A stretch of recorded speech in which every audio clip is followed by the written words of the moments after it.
যুদ্ধবিরতি থেকে বেরিয়ে গিয়ে তার টানা ১৩তম রাতে হামলা চালিয়েছে যুক্তরাষ্ট্র। এসব হামলায় ইরান খুব একটা কষ্ট পায়নি এমন অভিযোগ করে আরও বড় ধরনের হামলার হুমকি দিয়েছেন মার্কিন প্রেসিডেন্ট ট্রাম্প। শুধু তাই নয়, জাহাজে হামলার ক্ষতিপূরণ ইরানি জব্দ সম্পদ থেকেই ব্যয় করার ঘোষণাও দিয়েছেন তিনি।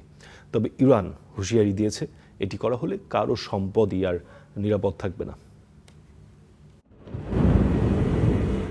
ইরানের দক্ষিণাঞ্চলীয় বন্দরনগরী বন্দর আব্বাসের একটি মহল্লায় রাতের আধারে এভাবেই হামলা চালায় মার্কিন বাহিনী। পরপর বেশ কয়েকবার ঘটে বিস্ফোরণ। শুধু এখানেই নয়, খোলা জায়গায় দাঁড়িয়ে থাকা লরি, সমুদ্র বন্দর কিংবা জেটি, নানা স্থাপনা গুড়িয়ে দিয়েছে যুক্তরাষ্ট্র। মার্কিন সেন্ট্রাল কমান্ড সেন্টকম প্রকাশিত এই ভিডিওতে অন্তত ৫টি টার্গেটে হামলার চিত্র ফুটে উঠেছে। এটি ছিল তাদের টানা ১৩ দিনের আক্রমণ। সেন্টকমের দাবি, হরমুজ প্রণালী দিয়ে চলাচলকারী জাহাজগুলোর উপর ইরানের হামলার হুমকি কমাতেই এসব হামলা চালানো হয়েছে। এদিকে ইরান জানিয়েছে, দক্ষিণ পশ্চিমাঞ্চলীয় আহবাজ শহরে মার্কিন হামলায় নিহত হয়েছে ৪ জন, আহত হয়েছে আরও ৫ জন। বিস্ফোরণ ঘটেছে তেহরান সহ বেশ কয়েকটি শহরেও।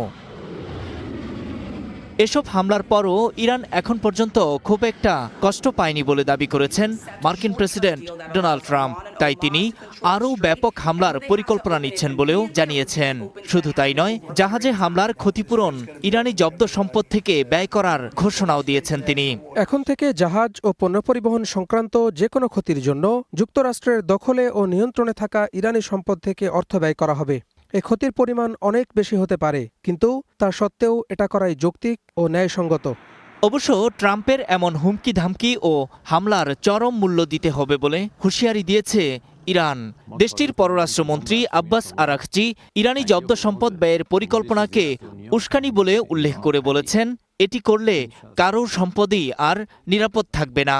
ইরানের সাথে সম্পর্ক নেই এমন ক্ষতিপূরণের জন্য অন্য দেশের সম্পদ বাজেয়াপ্ত করা একটি উস্কানিমূলক নজির। যারা এই ধরনের সম্পদ ব্যয় করবে অথবা লাভবান হবে, তাদের মনে রাখা উচিত, বাজেয়াপ্তকরণকে স্বাভাবিক করে তুললে কারো সম্পদই নিরাপদ থাকবে না।